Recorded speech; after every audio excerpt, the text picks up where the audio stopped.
Welcome to another episode from the Veterinary Medicine Digest. For more than 50 years, the veterinary community viewed feline infectious peritonitis as an insurmountable wall, a diagnosis that essentially meant the end of the road for any cat and a source of profound grief for every owner. It was a disease that defied logic, starting as a simple and common stomach virus before morphing into a systemic assassin. Today, we are stepping into the laboratories and clinics where that wall was finally breached, exploring the molecular biology, the clinical trials, and the dramatic turnaround that has redefined feline medicine. This is the story of a virus that learns to jump from the gut to the blood, and the scientists who learned how to stop it in its tracks.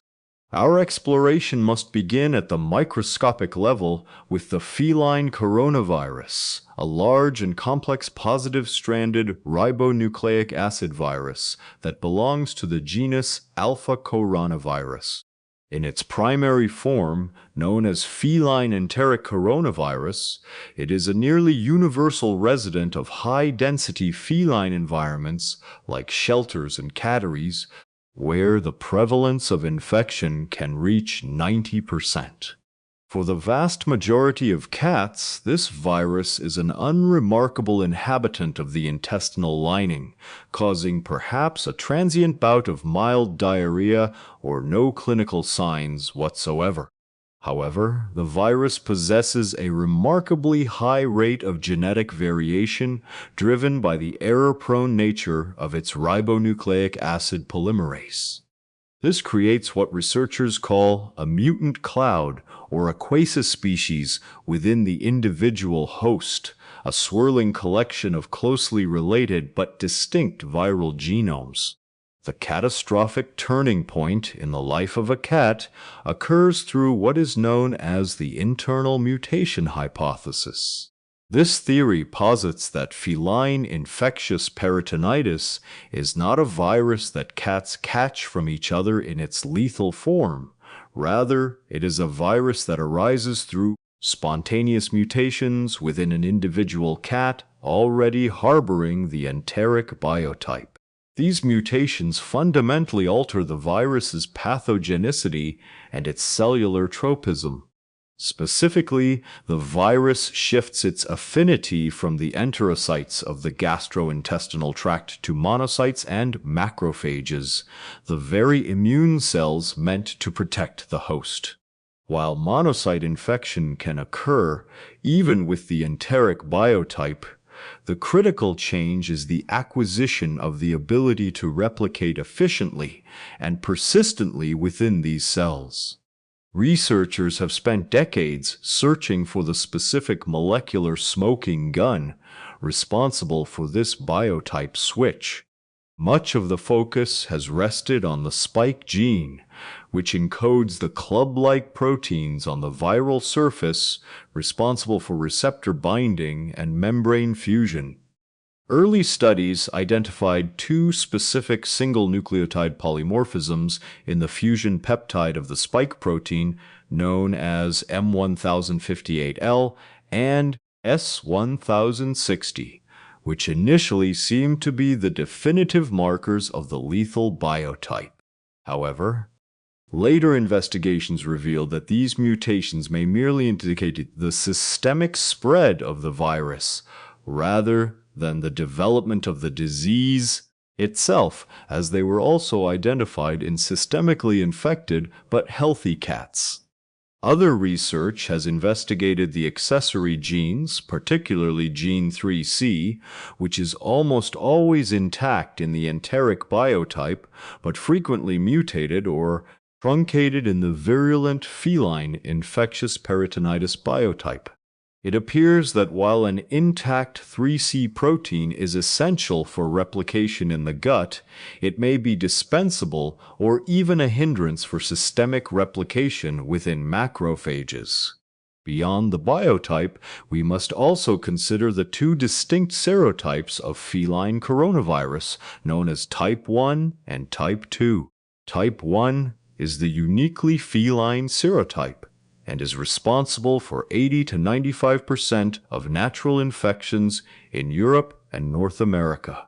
Despite its dominance, it remains notoriously difficult to study because it does not grow well in laboratory cell cultures, and its specific cellular receptor remains a mystery to this day. In contrast, Type 2 feline coronavirus arose through a historical recombination event where the feline coronavirus genome acquired the spike gene from canine coronavirus. This change allowed type 2 viruses to utilize the feline aminopeptidasin receptor on intestinal villi, making them far easier to culture in a laboratory setting. While type 2 may be more adaptable in the lab, both serotypes are equally capable of causing the devastating pathology of feline infectious peritonitis. When the virus successfully transitions to replicating within macrophages, it gains a passport to the entire body. The resulting disease is characterized by a multifocal pyogranulomatous vasculitis or perivasculitis, a severe inflammation of the blood vessels. This is not merely a case of the virus destroying cells. It is an immune-mediated disaster. The infected macrophages become activated and release a massive surge of cytokines, a phenomenon often described as a cytokine storm. This intense inflammatory response leads to increased vascular permeability, allowing protein-rich fluid to leak out of the vessels and accumulate in body cavities. Historically, clinicians divided this into the effusive, or wet form, and the non-effusive, or dry form, but modern understanding views these as a continuous spectrum, where a cat may move from one form to the other during the course of the illness. The effusive form is the most common presentation, characterized by the accumulation of a characteristic yellowish, cloudy, and mucinous fluid within the abdomen or thorax. Cats with abdominal effusion often present with a noticeably distended belly, while those with pleural effusion may arrive in a state of respiratory distress. The non-effusive form is more insidious, characterized by the formation of granulomatous lesions within solid organs such as the kidneys, liver, mesenteric lymph nodes, brain, and eyes. Because the virus can travel anywhere the blood goes, the clinical signs are notoriously diverse and can include persistent, undulating fever that does not respond to antibiotics, lethargy, anorexia, and weight loss. The neurological form of the disease is particularly devastating and occurs when the virus crosses the blood-brain barrier, leading to inflammation of the brain, spinal cord, or meninges. Up to 30% of cats with feline infectious peritonitis may exhibit neurological signs, which can be focal, multifocal, or diffuse.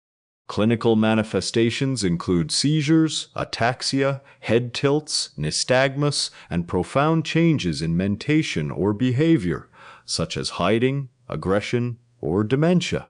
In some cases, the inflammation is so severe it causes obstructive hydrocephalus or foramen magnum herniation. Ocular involvement is also frequent, often presenting as a unilateral or bilateral uveitis. Veterinarians looking into the eyes of these cats might see as aqueous flare, fibrin in the anterior chamber, changes in iris color, or even retinal detachment. Diagnosing feline infectious peritonitis remains one of the greatest challenges in feline medicine because no single non-invasive test is perfectly accurate. The clinician must act as a detective, weighing the cat's signalement and history against a constellation of clinical and laboratory findings.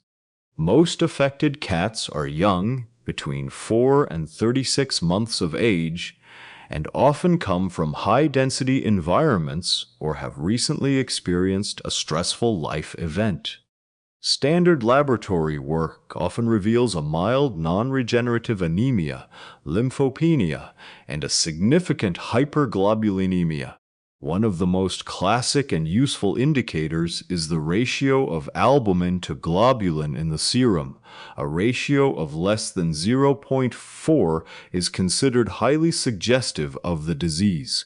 When effusion is present, it provides the most accessible diagnostic material. The fluid is typically an inflammatory exudate with high protein and low cellularity. The Revolta test, a simple and inexpensive chemical reaction, remains a useful tool with a high negative predictive value, meaning a negative result strongly suggests the cat does not have the disease.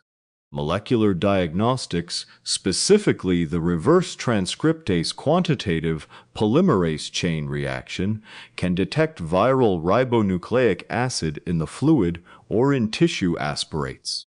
However, simply finding the virus is not always enough, as even the harmless enteric biotypes can sometimes be detected systemically. The gold standard for a definitive diagnosis remains the identification of the viral antigen within macrophages in the context of characteristic lesions, typically achieved through immunohistochemistry on biopsy samples or during a post-mortem examination. The therapeutic landscape was forever changed by the work of Dr. Niels Peterson and his team at the University of California, Davis, who identified targeted antivirals that could actually halt the virus's replication. The most prominent of these is the nucleoside analog known as GS44-1524. This molecule acts as a molecular imposter. During viral replication, the viral ribonucleic acid-dependent ribonucleic acid polymerase mistakenly incorporates the analog into the growing ribonucleic acid strand. This leads to the premature termination of the viral transcript, effectively stopping the production of new viral particles. In his landmark clinical trials, Peterson demonstrated that GS44-1524 was safe and remarkably effective, curing cats that were previously considered beyond hope.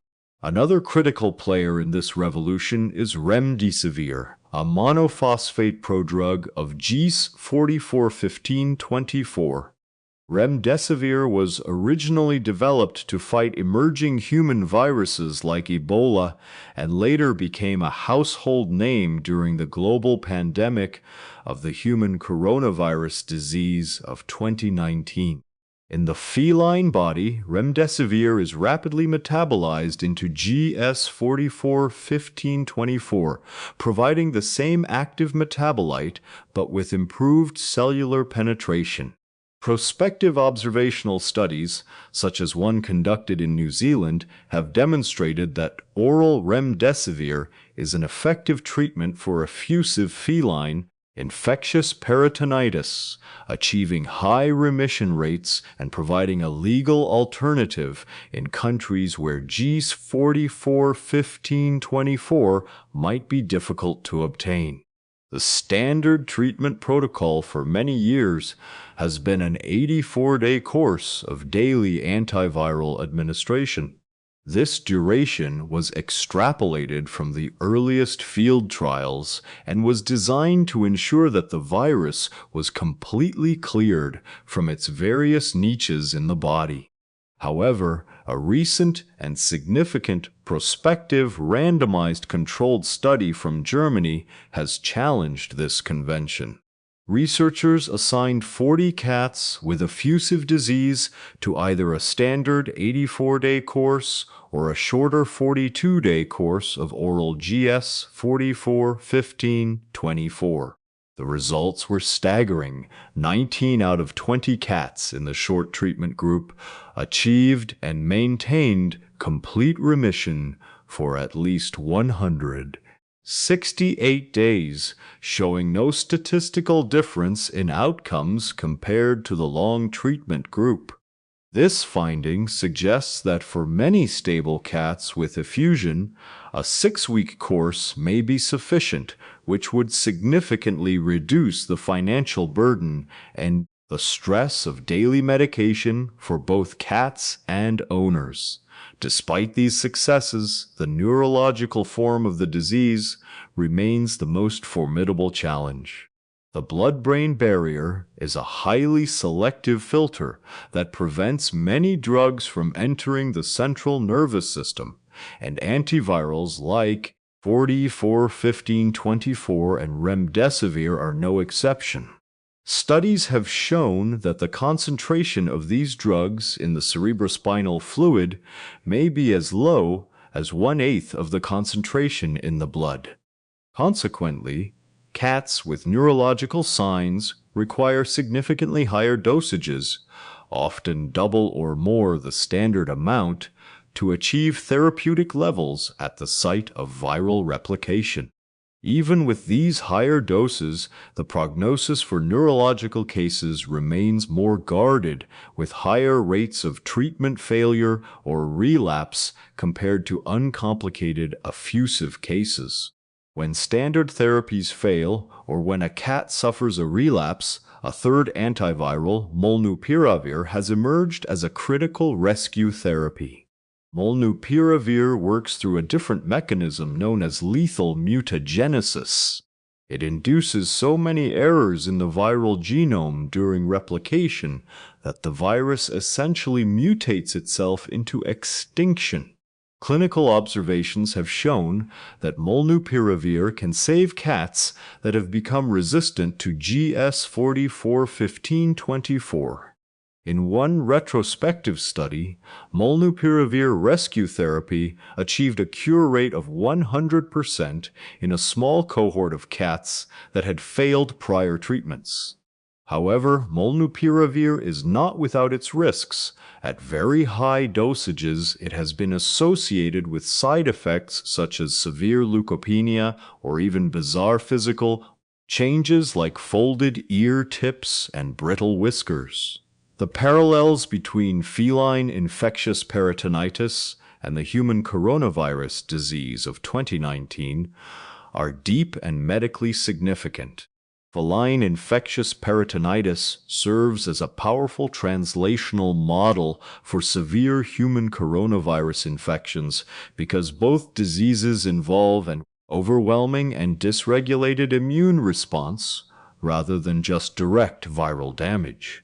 The initial research into GS441524 for cats actually laid the groundwork for the development of remdesivir as a treatment for humans, a remarkable example of how veterinary medicine can inform human healthcare.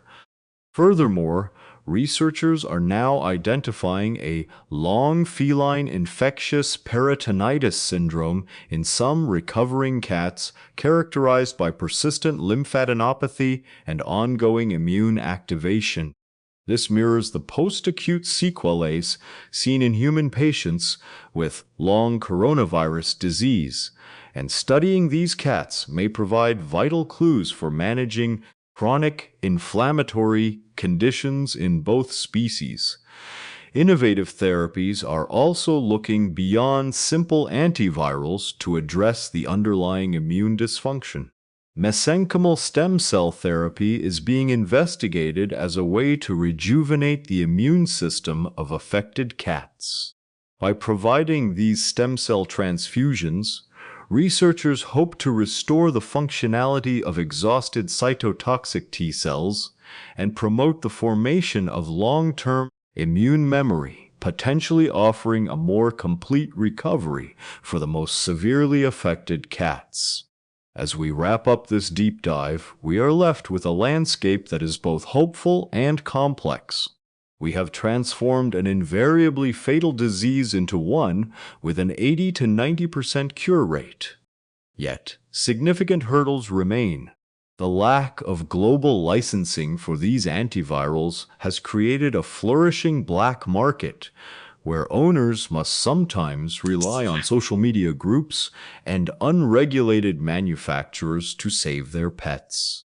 The variation in drug quality and the potential for the emergence of drug-resistant viral strains are ongoing concerns that require continued vigilance and scientific rigor. The journey from the identification of the virus to the realization of a cure has been a testament to the dedication of veterinarians, researchers, and the citizen scientists who refuse to accept a death sentence for their cats. Thank you for listening. The titles for the referenced papers are in the video description. From VetMed Digest, where we keep minds inspired, hearts light, and tails swagging.